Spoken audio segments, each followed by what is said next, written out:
Veins తో బాధపడుతున్నారా? భారతదేశంలోనే బెస్ట్ ట్రీట్మెంట్ అందించే ఏకైక హాస్పిటల్ ఏవిస్. నమస్తే, మీరు చూస్తున్న సుమన్ టీవీ. నేను మీ కీర్తి. March 14th Holi. ఈ రోజున మనకి గ్రహణం ఉంది అంటున్నారు.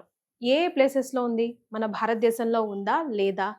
ఇతర ఏ దేశాల్లో ఏ సమయాలకి గ్రహణం వస్తుంది? అక్కడున్న మన తెలుగు వాళ్ళు ఎలాంటి నియమాలు పాటించాలి? మరి సూర్య చంద్రులు ఒకరే కాబట్టి, ఆ రోజు చంద్రగ్రహణం కాబట్టి భారతదేశంలో ఉన్న వాళ్ళు కూడా ఎలాంటి నియమాలైనా పాటించవలసిన అవసరం ఉందా లేదా? ఇలాంటి ప్రశ్నలన్నింటినీ నివృత్తి చేయడానికి మనతో పాటు ప్రముఖ ఆస్ట్రాలజర్ బ్రహ్మశ్రీ నందిబట్ల శ్రీహరి శర్మ గురుగారు ఉన్నారు. నమస్తే గురుగారు. వాగర్థావివ సంపృక్తౌ వాగర్థ ప్రతిపత్తయే జగదఃపితరౌ వందే పార్వతీ పరమేశ్వరౌ. సదాశివసమారంభాం శంకరాచార్య మధ్యమాం అస్మదాచార్య పర్యంతం వందే గురు పరంపరాం. ఆదిత్యాయ చ సోమాయ మంగళాయ బుధాయ చ గురు శుక్ర శనిభ్యశ్చ రాహవే కేతవే నమః. శృంగేరి జగద్గురు పీఠాధిపతులకి, కంచి పీఠాధిపతులకి నమస్కారములు తెలియజేసుకుంటూ కార్యక్రమాన్ని ప్రారంభిద్దాం. గురుగారు, ఇందాక నేను చెప్పినట్టుగా రకరకాల వాదనలు వినిపిస్తూ ఉన్నాయి గ్రహణానికి సంబంధించి. ముఖ్యంగా పండుగ రోజు గ్రహణం రావడం, మన భారతదేశంలో ఉంది అని కొంతమంది, లేదు అని కొంతమంది, వేరే ఇతర ఏ దేశాల్లో ఉంది, అసలు భారతదేశంలో కనిపిస్తుందా లేదా, కనిపించినప్పుడు మనం ఏమైనా నియమాలు కానివ్వండి, ఎలాంటి ఆచారాలని కానివ్వండి పాటించవలసిన అవసరం ఉందంటారా గురుగారు? భారతదేశంలో 14వ తారీఖు రోజున ఏర్పడుతున్నటువంటి చంద్రగ్రహణం అయితే భారతదేశంలో కనిపించటం లేదు. అయితే దీనికి ఒక విశిష్టత ఉందమ్మా. ఎందుకనంటే ఉన్నటువంటి 12 మాసాలలో ఆఖరి మాసం ఫాల్గుణ మాసం. అందున ఫాల్గుణ మాసంలో ఉత్తరా నక్షత్రము కానీ, పుబ్బా నక్షత్రం కానీ, అనగా పూర్వ ఫల్గుని కానీ, ఉత్తర ఫల్గుని నక్షత్రం ఉన్నప్పుడే పౌర్ణమి ఏర్పడుతుంది. ఈసారి హోలీ పండుగ అనేటువంటిది మనకు సంపూర్ణముగా ఈ ఉత్తరా నక్షత్రం ఉన్నటువంటి సమయంలోనే మనకున్నది. కాబట్టి ఈ హోలీ పండుగ భారతదేశం అంతా ప్రజలందరూ కూడా జరుపుకుంటారు. విదేశాల్లో ఉన్న భారతీయులు కూడా ఎక్కడ ఉన్నా జరుపుకుంటారు. కాకపోతే ఈసారి 14వ తారీఖు రోజున చంద్రగ్రహణ ప్రభావం అనేటువంటిది ఏర్పడుతుంది. ఇదే కాకుండా మళ్ళీ 29వ తారీఖు రోజున సూర్యగ్రహణ ప్రభావం కూడా ఉన్నది. అంటే ఒకే నెలలో 2 గ్రహణాలు ఏర్పడబోతున్నాయి. ఇది మొదటిసారి గురుగారు ఇలా అవ్వడం? చాలా సార్లు వచ్చాయమ్మా, చాలా సార్లు వచ్చాయి. కానీ దీని తదనంతరం విపరీత పరిణామాలు చోటు చేసుకున్నాయి. మీకు ముఖ్యంగా గమనించుకుంటే మనకు ఈ షష్టగ్రహ కూటం అనేటువంటిది 29వ తారీఖు రోజున ఏర్పడుతుంది.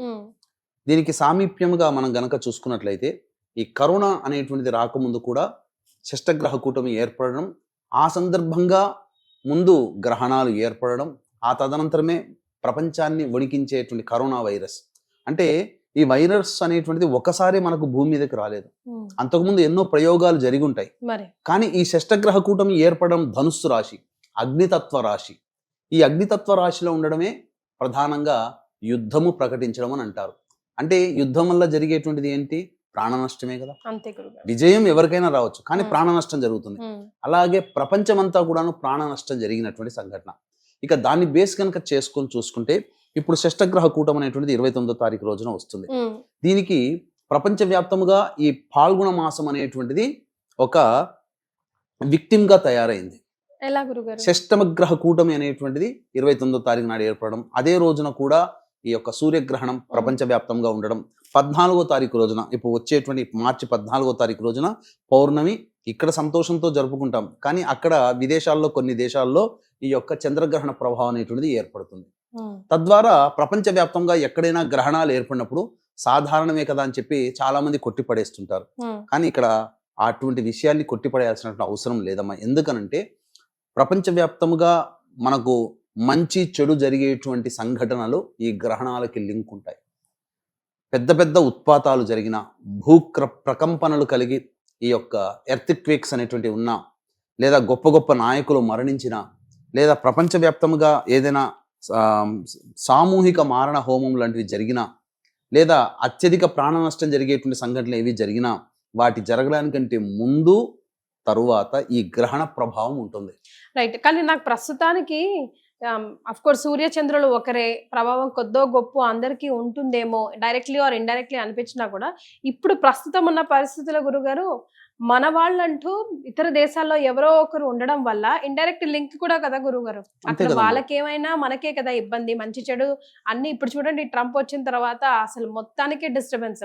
పిల్లలందరూ చాలా మంది మన ఫ్యామిలీ మెంబర్స్ మొత్తం డిపెండ్ అయ్యి disturbance. అక్కడ ఉన్నారు కాబట్టి సో ఇది ఈ గ్రహణం కూడా ఆ దిశగా మనం చూసుకోవాల్సిన అవసరం ఉందంటారా? ఎందుకంటే ఇంతకు ముందు జరిగినటువంటి 2 గ్రహణాలు ఏవైతే ఉన్నాయో అవన్నీ కూడా అమెరికా కేంద్రంగానే జరిగాయి. ఇప్పుడు కూడా జరగబోతున్నటువంటి గ్రహణాలు ఏంటి? ఈ చంద్రగ్రహణం America, Canada, Mexico, Australia, New Zealand, Japan వంటి ఆఫ్రికా వంటి దేశాలలో ఈ యొక్క గ్రహణ ప్రభావం ఉంటుంది. కాబట్టి మోస్ట్ విక్టిమ్ కంట్రీగా కూడా దీనికి సంబంధించి చూసుకుంటే అమెరికా మనకు కనబడుతుంది. ఎక్కువగా మన ప్రాంత ప్రజలందరూ కూడా, భారతదేశంలో ఉన్న వాళ్ళందరూ కూడా అమెరికాలోనే ఎక్కువగా నివసిస్తున్నటువంటి జనం. కాబట్టి ఉదయం 10 గంటల 14వ తారీఖు రోజున ఉదయం 10 గంటల 36 నిమిషాలకి ప్రారంభమై సాయంత్రం అనగా మధ్యాహ్నం పూట 3 గంటల 12 నిమిషాల వరకు ఈ గ్రహణ ప్రభావం ఉంటుంది. పాక్షిక చంద్రగ్రహణము.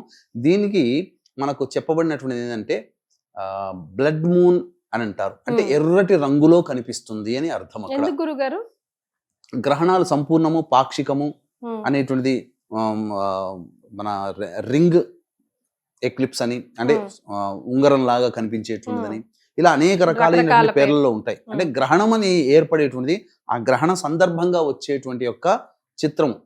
తద్వారా అంటే ఆకాశం అంతా చంద్రుడు ఎరుపు వర్ణంలో కనిపిస్తాడు. అంటే ఆ యొక్క సంబంధించినటువంటి ఈ కిరణాలు ఏవైతే భూమి మీద ప్రసరిస్తుంటాయో, భూమికి, చంద్రుడికి, సూర్యుడికి మధ్య ఉన్నటువంటి కిరణాలు అవి పరివర్తనం చెంది ఎరుపు రంగులో మనకు కనిపించడం మాత్రం ఎరుపు రంగులో. అందుకనే బ్లడ్ మూన్ అనేటువంటిది మనకు చెప్పబడి ఉంది. కాబట్టి ఆ ప్రాంత ప్రజలు మాత్రం ఆచార నియమాలు పాటించాల్సిందే. కానీ ఇది మన భారతదేశంలో కనిపించదు కాబట్టి ఎటువంటి నియమాలు పాటించాల్సినటువంటి అవసరము లేదు. అంటే ఇల్లు కడుక్కోవడం, చిత్రపటాలు ఇవన్నీ మూసేయడం, ఇట్లాంటివన్నీ కూడా మనం ఏం పాటించాల్సిన అవసరం లేదు. కాకపోతే ఈ గ్రహణం ఏర్పడుతున్నటువంటి రాశిని బేస్ చేసుకొని కొన్ని రాశుల వారికి మాత్రము చాలా విపత్కర పరిస్థితులు అనేటువంటివి కలుగుతాయి. కొన్ని రాశుల వారికి యోగ కాలము అని చెప్పవచ్చు. ఏంటి ఆ రాశుల గురుగారు? అంటే మంచి జరిగేవి ఏ రాశులకి, అలాగే కొంచెం డేంజర్ జోన్ లో ఉన్న రాశులు వాళ్ళు ఏంటి, అండ్ వాళ్ళకి ఏమైనా మనం పరిహారాలు సూచించగలుగుతామా గురుగారు? తప్పకుండానమ్మా. ఇక్కడ ఏంటంటే ఈ గ్రహణం ఏర్పడుతున్నటువంటి దానికి సంబంధించి మనం హోలీ పండుగ ఇక్కడ సంతోషంగా జరుపుకోవాలి. అయితే ఇక్కడ వీక్షించేటువంటి సుమన్ టీవీ ప్రేక్షకులు కూడా గమనించాల్సిన అంశం ఏంటంటే అహోరాత్రములు అని అంటారు. అహోరాత్రములు అంటే ఏంటి? 4 ప్రధానమైనటువంటి రాత్రిపూట జరుపుకునే పండుగలు చాలా ప్రభావవంతమైనటువంటి పండుగలుగా చెప్పబడి ఉంది మన పురాణాలు, శాస్త్రాల ప్రకారం. ఒకటి మొట్టమొదటిది శివరాత్రి, రెండవది మదన పూర్ణిమ, దీన్ని హోలీ పౌర్ణమి అని అంటుంటారు, కామదహనము అని అంటుంటారు. ఇది రెండవది, ఇది రాత్రిపూట జరుపుకునేటువంటిది. శివరాత్రి కూడా రాత్రిపూట జరుపుకునేది కదా. అలాగే జన్మాష్టమి అంటే ఇది కూడా రాత్రిపూట జరుపుకునే పండుగ కదా. మళ్ళీ దీపావళి రాత్రిపూట జరుపుకునేటువంటి పండుగలు. అంటే సంవత్సరం మొత్తంలో రాత్రిపూట జరుపుకునే గొప్ప పండుగలు ఈ 4 మాత్రమే. ఈ 4 రోజుల్లోనే 1000 సూర్యగ్రహణాలు, 1000 చంద్రగ్రహణాలు కలిస్తే ఎంతటి పుణ్య ఫలితం ఉంటుందో అంతటి పుణ్య ఫలితము ఈ 4 పౌర్ణమిలలో ఒక్కొక్క పౌర్ణమి రోజున ఉంటుందని చెప్పి మనకు శాస్త్రం. అందుకనే ప్రధానంగా చాలా విశేషమైనటువంటి పూజాది కార్యక్రమాలు నిర్వహించుకోమని మనకు చెప్పబడి ఉంది. కాబట్టి ఈ హోళికా పౌర్ణమి, కామ పౌర్ణమి, కామదహన పౌర్ణమి, మదన పౌర్ణమి అంటే మన్మధుడు మరణించినటువంటి రోజుగా చెప్పబడినటువంటి రోజు. కాబట్టి అందుకనే మనకు శాస్త్రం ప్రకారం చూసుకుంటే హోళీ పండుగ ముందు 15 రోజులు అసలు ఈ యొక్క పాల్గొన మాసంలో పూర్వము ఒక 500-600 సంవత్సరాల కిందట పెళ్లిళ్లే జరుపుకునే వాళ్ళు కారు. ఎందుకంటే భార్యాభర్తలు దాంపత్యం నుండి జీవించాల్సినటువంటిది, దాంపత్యానికి మూలకారకుడైనటువంటి మన్మధుడు మరణించినటువంటి సమయం కాబట్టి ఈ యొక్క మాసంలో చేసుకునేవాళ్ళు. కానీ కాలక్రమేణా దగ్గర వచ్చి 10 రోజుల ముందు అటు ఇటుకు జరుపుకునేవాళ్ళు కారు. కాలక్రమేణా ఇప్పుడు వారం రోజుల ముందు, ఇప్పుడు ఏమైపోయింది, ఒక రోజు ముందు అటు ఇటుగా మానుకొని మిగతా రోజుల్లో పెళ్లిళ్ళు చేసుకుంటున్నారు. ఇది మనకు చెప్పబడినటువంటిది. అయితే ఇక్కడ ఈ చెప్పినటువంటి దేశాల్లో ఉన్నటువంటి ప్రాంత ప్రజలు ఒక్కొక్క సంబంధించినటువంటి దేశంలో ఒక్కొక్క టైం జోన్ లో ఉంటారు కాబట్టి ఆ టైం జోన్ కి సెట్ అయ్యేటువంటి విధంగా ఉన్నటువంటి దాన్ని వాళ్ళు బేరీజ్ వేసుకొని ఆ యొక్క గ్రహణం ఏర్పడుతున్నటువంటి సమయం రోజున ముఖ్యంగా స్నానం ఆచరించి ఇష్ట దేవత పూజ చేసుకోవాలమ్మా. ఏదైనా గురువు ఇచ్చినటువంటి మూలమంత్రము, లలితా సహస్రనామము, లలిత త్రిశతో, శివ సహస్రనామము, అది గ్రహణం విడిచేంత వరకు స్నానం చేసి విడిచేంత వరకు కూడాను జపం చేసుకొని విడిచే ముందు ఒక 10 నిమిషాల ముందర మళ్ళీ విడుపు స్నానం చేసేసి ఇల్లంతా శుభ్రపరచుకోవాలి. ముఖ్యంగా దర్భలు అనేటువంటివి ఇంట్లో వాడాలి. ప్రతి ఆహార పదార్థంలో నిల్వ ఉంచుకొని మళ్ళీ వాడుకునేటువంటి ఆహార పదార్థాలలో ఈ దర్భ అనేటువంటిది వేసుకోవాలి. అయితే ఇక్కడ మనకు గ్రహణం కనిపించదు కాబట్టి, గ్రహణం మనకు భారతదేశంలో లేదు కాబట్టి ఎటువంటి నియమాలు పాటించాల్సిన అవసరం లేదు. కాకపోతే ముఖ్యంగా మానసిక సంబంధించినటువంటి సమస్యలతో బాధపడేటువంటి పిల్లలు, పెద్దలు, అలాగే ఈ సంబంధించినటువంటి గర్భవతులు ముఖ్యంగా ఆచరించాల్సినటువంటిది, ఈ గర్భవతులకి సంబంధించి ఈ గ్రహణ ప్రభావము మనకు 13 మరియు 14 తారీఖులో 2 రోజుల్లో ఉంది కాబట్టి చేతనైతే పిల్లలకి తలకినో లేకపోతే నడుము దగ్గరనో కంఠం దగ్గరనో పిల్లలకి ఎవరైతే గర్భం దాల్చిన మహిళలు ఉంటారు కదా, వాళ్ళు ఈ యొక్క నాభి దగ్గరనో లేదా నాభి చుట్టను కనుక దర్భ పెట్టుకుంటే గనక, ఇప్పుడు ఎందుకనంటే చంద్రుడు మనకు కనబడుతున్నాడు, ఇక్కడ చాలా మంది మనకు కనిపించినప్పుడు పాటించాల్సింది లేదు అని చెప్తారు. వాస్తవమే, నియమాలు పాటించాల్సిన అవసరం లేదు, కానీ ఆచారం మాత్రం పాటించాలి. కాబట్టి గర్భవతులు ఎవరైతే ఉంటారో వాళ్ళు ఖచ్చితంగా ఈ యొక్క సంబంధించినటువంటి నడుము చుట్టూను, అంటే గురుగారు వాళ్ళకి సాయంకాలం అవుతున్నప్పుడు మనకి ఇక్కడ ఉదయకాలం అవుతుంది కదండి. అవునమ్మా, అక్కడ వాళ్ళకి ఉదయకాలం, అక్కడ వాళ్ళకి సాయంత్రము, మనకు ఉదయకాలం అయినా కూడా పాటించాలి. ఎందుకంటే చంద్రుడు ఉంటాడు కదా ఉదయం పూట కూడా ఉదయిస్తాడు కదా, కాబట్టి అందులో సందేహం లేదు. కాబట్టి ఆ విధంగా పాటించాలి, ఇక్కడ వాళ్ళు కూడా పాటించాలి. ఎందుకు? ఇది విశ్వవ్యాప్తమైనటువంటి జరిగే ఇన్సిడెంట్, కేవలం ఒక దేశంలో మాత్రమే జరుగుతుంది, ఇంకో దేశంలో అని కాదు ఇక్కడ. కాకపోతే అక్కడ కనిపించే వాళ్ళకి మాత్రం ఆ నియమాలు పాటించాలి. ఇక ప్రధానంగా మీరు అడిగినటువంటి ఏ రాష్ట్ర వారికి బాగుంది బాలేదు సార్ గురుగారు, ఈ ఏ రాశుల వారికి ఎలాంటి ప్రభావం చూపిస్తుందనే ముందు ఆ రోజు పొరపాటున లైక్ చెప్పలేం కదా గురుగారు, రోజుకి ఎంతో మంది పుడుతూ ఉంటారు, చనిపోతూ ఉంటారు. సో ప్రత్యేకంగా గ్రహణంలో ఎవరైనా పిల్లలు పుట్టినా లేదంటే ఎవరైనా పరమపదించినా ఎలాంటి నియమాలు ఉంటాయంటారు? దాని మీద అది ఎఫెక్ట్ వంశం మీద కానీ లేకపోతే ఆ పిల్లవాడి మీద కానీ ఉంటుందంటారా? ఇక్కడ గ్రహణం అనేటువంటి సందర్భంగా జన్మించినప్పుడు గ్రహణ వేద గ్రహణ శాంతిగా చేసుకోవాలమ్మా. ఎందుకనంటే గ్రహణం అనేటువంటిది ఆషామాషి అయినటువంటి సమయం అయితే ఇక్కడ పుట్టినా ఇక్కడ పుడితే ఇక్కడ మనకు కనిపించదు కాబట్టి సంబంధం లేదు. విదేశాలలో ఆ సమయంలో గనక జన్మ ఇచ్చినట్లయితే ఎక్కడైతే గ్రహణం వస్తుందో ఆ సమయంలో ఉంటే గనక పుట్టిన తర్వాత 11వ రోజున ఖచ్చితంగా గ్రహణ శాంతి చేసుకోవాల్సిందే, నవగ్రహాలకి జపాలు చేసుకోవాల్సిందే, అలాగే ఉదక శాంతి చేసుకొని ఇంట్లోకి ప్రవేశం చేయాల్సిందే, ఇంట్లో శుద్ధిగా అవన్నీ కావాల్సిందే. అలాగే చనిపోతే కూడా ఉదక శాంతి చేసుకోవాల్సిందే, తప్పదు. గ్రహణంలో చనిపోవడం అనేటువంటిది మాత్రం సరైనది కాదు. కాకపోతే ఇక్కడ మనకు భారతదేశంలో కనిపించదు కాబట్టి దానికి సంబంధించినటువంటిది ఏమీ చింతించాల్సిన పని లేదు. అయితే మనకు ఏర్పడుతున్నటువంటిది కన్యా రాశిలో ఏర్పడుతున్నటువంటి గ్రహణం కాబట్టి ముఖ్యంగా ఈ సంబంధించినటువంటి కర్కాటక రాశి వారికి, తరువాత మిథున రాశి వృశ్చిక రాశి వారికి, కర్కాటక వృశ్చికం, తరువాత మేష రాశి వారికి, ఈ 3 రాశుల వారికి మాత్రం యోగ కాలం. ఈ 3 రాశులకి మాత్రం చెప్పబడినటువంటిది యోగ కాలం. మిగతా అన్ని రాశుల్లో అనగా వృషభ, మిథున, సింహ, కన్య, తుల, మకర, కుంభ, ధనుస్సు రాశులలో జన్మించినటువంటి వాళ్ళకి మాత్రం కొన్ని ఇబ్బందికర పరిస్థితులు అనేటువంటి ఏర్పడతాయి. కాబట్టి దీన్ని దృష్టిలో పెట్టుకుని మన పీఠం ఆధ్వర్యంలో ఈ 14వ తారీఖు రోజున ఈ సశాస్త్రీయముగా గ్రహణ దోష నివారణ పూజలు, హోమాలు అనేటువంటి జరిపించడం జరుగుతున్నాయి. ముఖ్యంగా ఆరోగ్యం కోసం, ముఖ్యంగా లక్ష్మీ ప్రాప్తి కోసం. ఆ రోజు పౌర్ణమి కాబట్టి లక్ష్మీ హోమము, మృత్యుంజయ హోమము, అలాగే సంబంధించినటువంటి నవగ్రహాల హోమము, ఇవన్నీ కూడా జాతకరీత్యా వివాహం కావాల్సిన అబ్బాయిలకి అమ్మాయిలకు సంబంధించిన హోమాది కార్యక్రమాలు 17,200 రూపాయలకి చేయించడం జరుగుతుంది.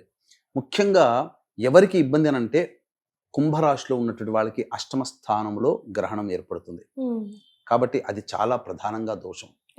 సింహరాశి వారికి కుటుంబ స్థానంలో ఏర్పడుతుంది, కన్యా రాశి వారికి రాశిలోనే ఏర్పడుతుంది, మీన రాశి వారికి సప్తమ స్థానంలో ఏర్పడుతుంది. ఈ 4 రాశుల వారికి, దీంతో పాటుగా ధనుస్సు రాశిలో జన్మించినటువంటి వారికి 10వ స్థానంలో ఏర్పడుతుంది.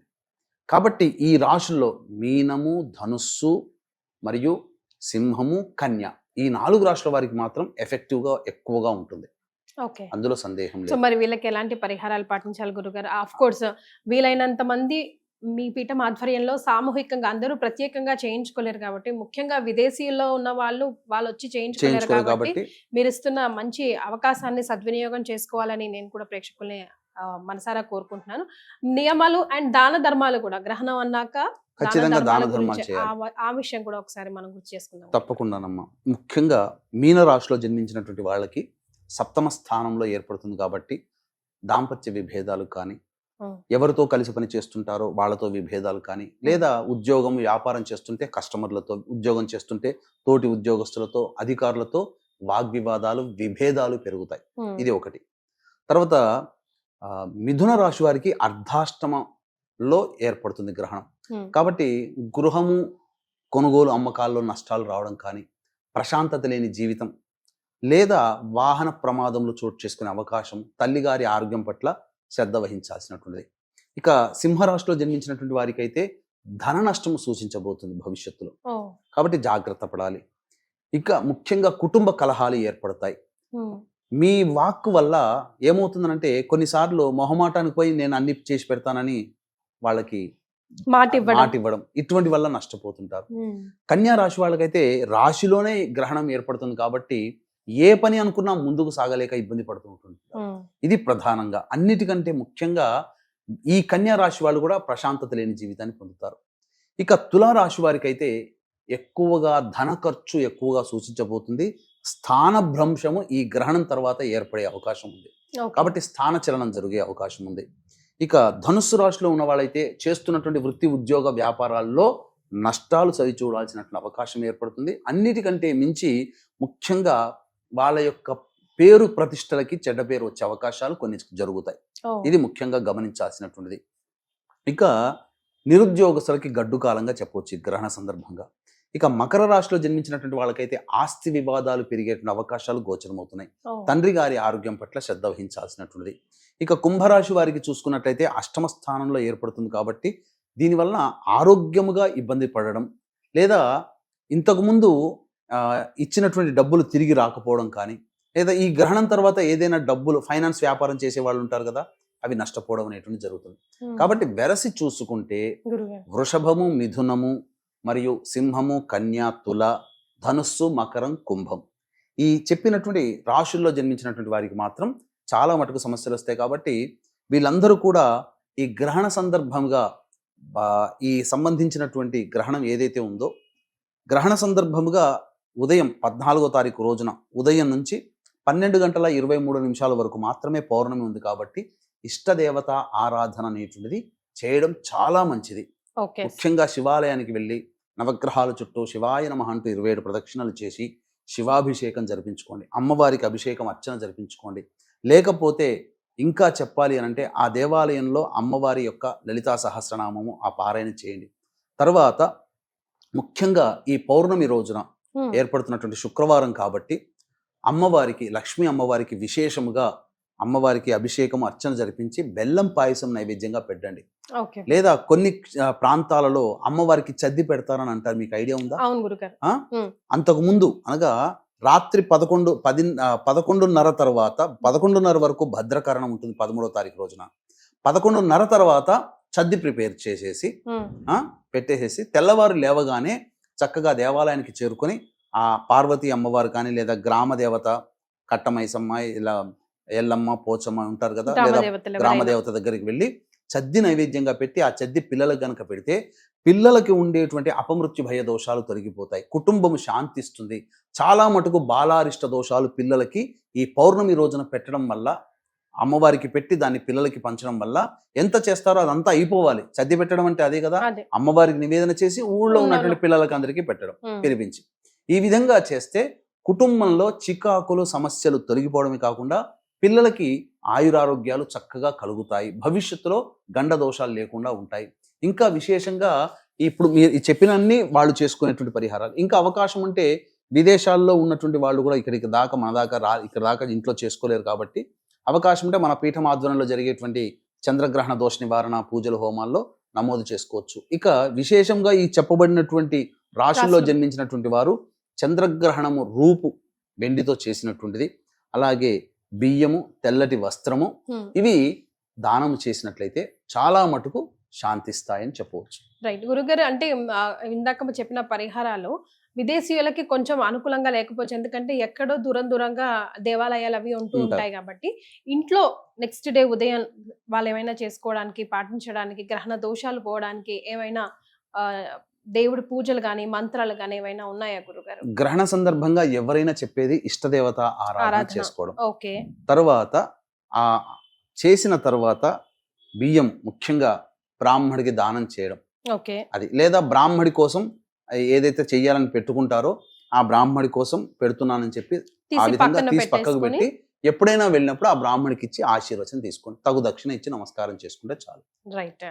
సో భారతదేశంలో లేకపోయినప్పటికీ స్ట్రిక్ట్ గా నియమాలు పాటించకపోయినప్పటికీ ఆచారాలు మాత్రం ముఖ్యంగా మన భారతదేశంలో చెప్పినటువంటి వృషభ, మిథున, సింహ, కన్య, తుల, మకర, కుంభ, ధనుస్సు ఈ రాశుల్లో జన్మించిన వాళ్ళు మాత్రం ఖచ్చితంగా ఈ యొక్క గ్రహణ ప్రభావానికి గురవుతారని చెప్పడంలో ఏం మాత్రం సందేహం లేదు.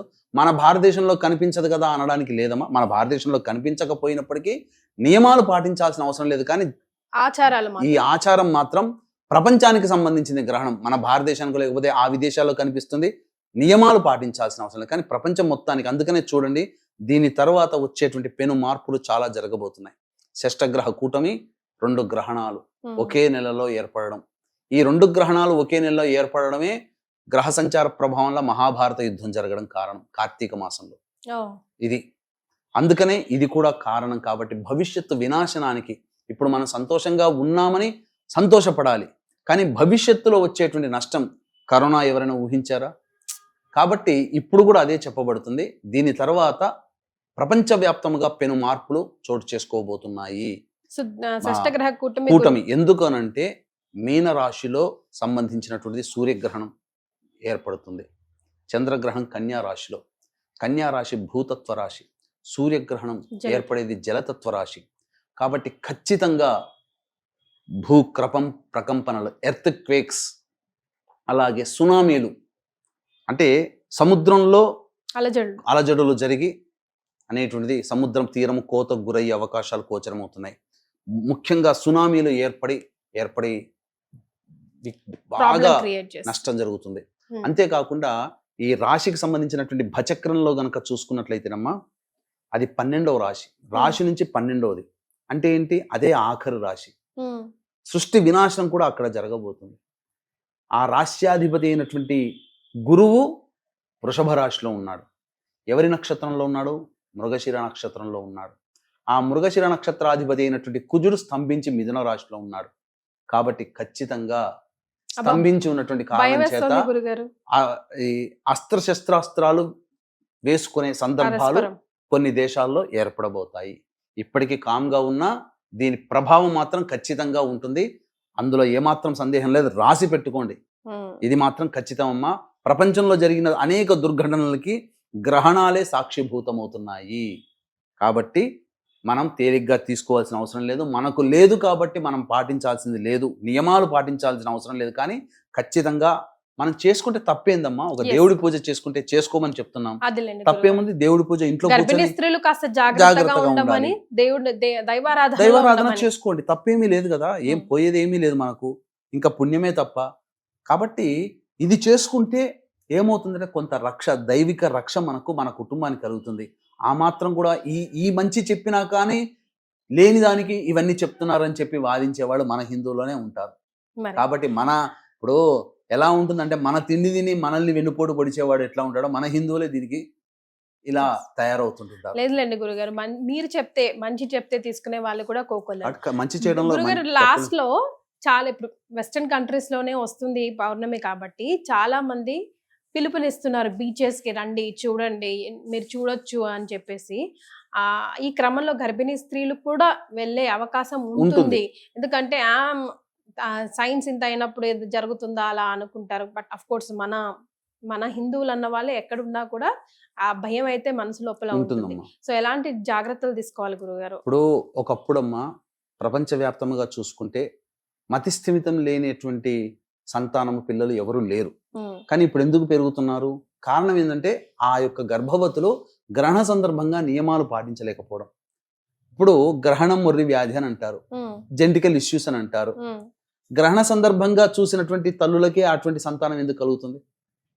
మిగతా మామూలుగా ఎన్నో సందర్భాల్లో జన్మించినప్పుడు గ్రహణం మొర్రి అనేది రావాలి కదా. అంటే ఈ పై పెదవి ఇలా కోసుకొని పుట్టడము, లేకపోతే వికృతాకారంగా పుట్టడము, ఇవన్నీ కూడా ఏంటనంటే అంతరిక్షం నుంచి వచ్చేటువంటి కిరణాలని ఆ గర్భవతి, అంటే కొంతమంది శరీరాలు సున్నితంగా ఉంటాయి, వచ్చినటువంటి ఆ రేస్ని పిండస్థం మీద ప్రభావం చూపి చూపిస్తుంది. కొంత శారీరక మార్పులు జరుగుతాయి. ఉమ్, ఈ పిండ మీద ప్రభావం చూపుతుంది. చూపించి మనం తెలిసి పెద్దవాళ్ళు పెట్టినటువంటిది. ఇప్పుడు పెద్దవాళ్ళ కంటే గొప్పవాళ్ళం కాదు కదా, అస్సలు కాదు. వాళ్ళకున్న విజ్ఞానం మనకుందా? లేదు. వాళ్ళు ఇక్కడ చూడకుండానే ఏ టెలిస్కోపులు లేకుండానే చక్కగా అంతరిక్షాలు, సమయము, గ్రహణాలు అప్పట్లోనే లెక్కగట్టారు. మనం చూడాలనంటే టెలిస్కోప్ పెట్టి చూసుకుంటాం. ఏదైనా వాళ్ళ సాంకేతిక విజ్ఞానం, పెద్దవాళ్ళ సాంకేతిక విజ్ఞానం ముందు మనము తక్కువే. మరి సో గురుగారు చెప్పబోయేది ఏంటంటే, భారతదేశంలో కనిపించినప్పటికీ కూడా ఆచార నియమాలు మాత్రం కంపల్సరిగా ఖచ్చితంగా, ముఖ్యంగా గర్భిణీ స్త్రీలు పాటిస్తే చేసే తప్పేముంది అని. అలాగే మిగతా దేశాల్లో ఉన్న వాళ్ళైతే, గ్రహణం ఉన్న దేశ వాళ్ళు ఖచ్చితంగా పాటించవలసిందే. చాలా సంతోషం గురుగారు, ధన్యవాదాలు. సర్వం శ్రీ ఉమామహేశ్వర పరబ్రహ్మార్పణమస్తు.